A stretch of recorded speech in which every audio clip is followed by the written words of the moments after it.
If you want to know something about yourself, sit on your bed one night and say to yourself, you got to mean this. Like, you got to be desperate. This is no game, this. It's like, my life is not everything I want it to be, and perhaps it's not everything that I need it to be. And by need, I mean my life is so unbearable that the suffering that's attendant upon that is make me nihilistic, cynical, bitter, resentful, homicidal, genocidal, unable to have a good relationship, prone to punish people for their virtues because of my jealousy, driving the proclivity to see evil everywhere except within my own heart. Like, these are problems, man. And you ask yourself, you sit on the bed and say, okay, man, I'm ready to learn something. Like, what's one thing I'm doing wrong that I know I'm doing wrong that I could fix, that I would fix? It's like, you meditate on that, you'll get an answer. And it won't be one you want, but it'll be the necessary one. You know, and it's often something that will point you to small things. So Carl Jung said, people in the modern world don't see God because they don't look low enough. And so imagine you're in your messy bedroom, you know, and you're sitting on the edge of the bed trying to have an honest dialogue with yourself. And the little voice says, you know, it's pretty disgusting in here. And you think, well, I'm way above such trivial niceties as organizing my room. Well, that's pride. That's arrogance. If you're above organizing what's actually yours, how in the world are you ever going to organize anything else? And so you get on your knees and you think, well, it's time to, you know, take a brush to the toilet. And maybe that's where you start. And that works. Like, that works. You start making those micro improvements, like real micro improvements, real on the ground, actual micro improvements to things you know that are wrong, you'll improve unbelievably rapidly. You're male and not female. You're Hindu and not Christian. You're tall and not short. You have an arbitrary range of talents and an arbitrary range of limitations, none of which, in some sense, you chose. It's the cards you're dealt. Now, some of those are cards of privilege. Now, maybe you're born intelligent. Maybe you're born symmetrical. Maybe you're born healthy. Maybe you're born into a culture where it's much easier not to be absolutely deprived. Maybe your parents are rich. And so all of that, in some sense, is unearned. Now, along with that comes a good dose of existential guilt. Because at the same time, and this is true for anyone, regardless of their cultural background, the ground we walk on is soaked in the blood of historical atrocity. And so that's on you. Because, you know, people think, well, who's the Nazi? Well, it's the fascist, or who's the radical communist? It's the radical left-wing ideologue. And the fundamental truth of the matter is that's best dealt with as a spiritual matter. Is the adversary is within, really, most profoundly. And so you have to take the responsibility for that historical atrocity onto yourself. I was talking to Guy Ritchie this week about his movie King Arthur. It's quite an interesting movie in many ways.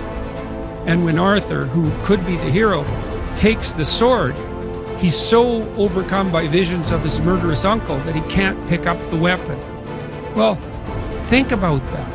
Now, you have weapons at your disposal, but they've been used by your murderous uncle.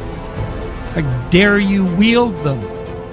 And the answer is, maybe it's easy just to leave the sword on the ground because you do want to be responsible for atrocities going forward, and don't think you couldn't be, and don't think you might not enjoy it.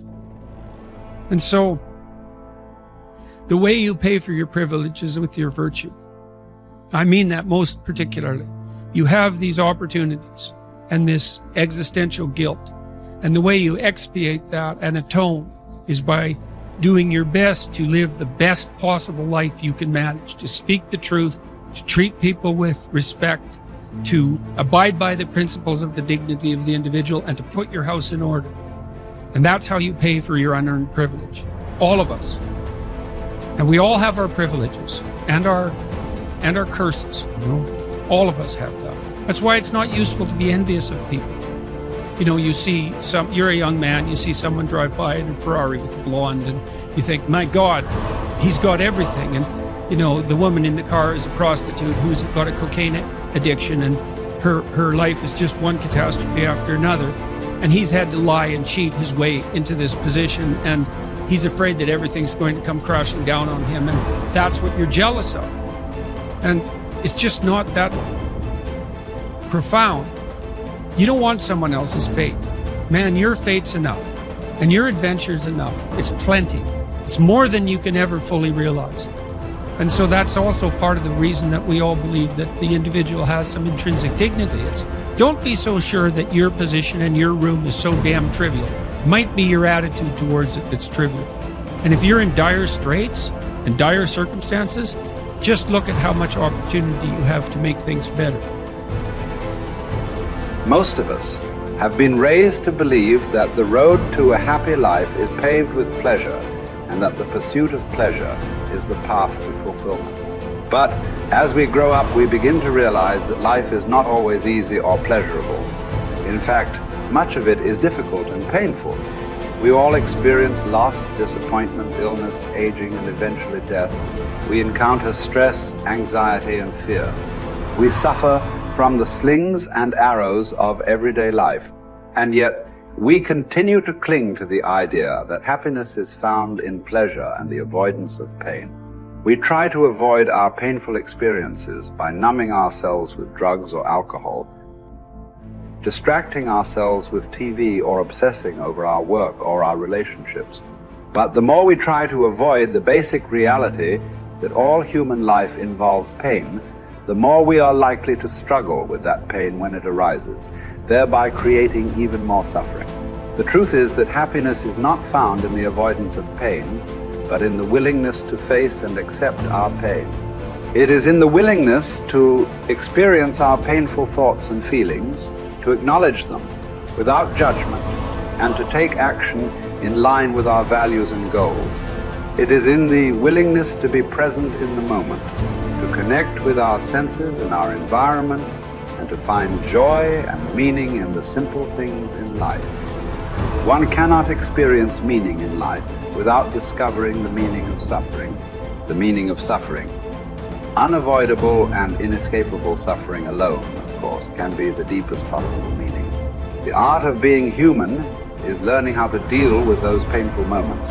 These moments require an attitude of inner willingness to suffer, while remaining in touch spiritually with one's own extended dimension. When this inner struggle becomes calm, one can experience how the lower somatic and psychological dimensions influence the higher spiritual dimension, but do not produce or cause it. One can discover despair despite success and fulfillment despite failure. The pessimist resembles a man who observes with fear and sadness that his wall calendar, from which he daily tears a sheet, grows thinner with each passing day. On the other hand, the person who attacks the problems of life actively is like a man who removes each successive leaf from his calendar and files it neatly and carefully away with its predecessors after first having jotted down a few diary notes on the back. He can reflect with pride and joy on all the richness set down in these notes, on all the life he has already lived to the fullest. What will it matter to him if he notices that he is growing old? Has he any reason to envy the young people whom he sees, or wax nostalgic over his own lost youth?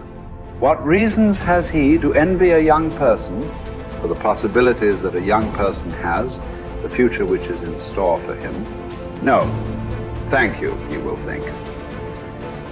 Instead of possibilities, I have realities in my past. Not only the reality of work done and of love loved, but of sufferings bravely suffered. These sufferings are even the things of which I am most proud, although these are things which cannot inspire envy. Don't aim at success. The more you aim at it and make it a target, the more you are going to miss it. For success, like happiness, cannot be pursued. It must ensue, and it only does so as the unintended side effect of one's personal dedication to a cause greater than oneself, or as the byproduct of one's surrender to a person other than oneself. Happiness must happen, and the same holds for success.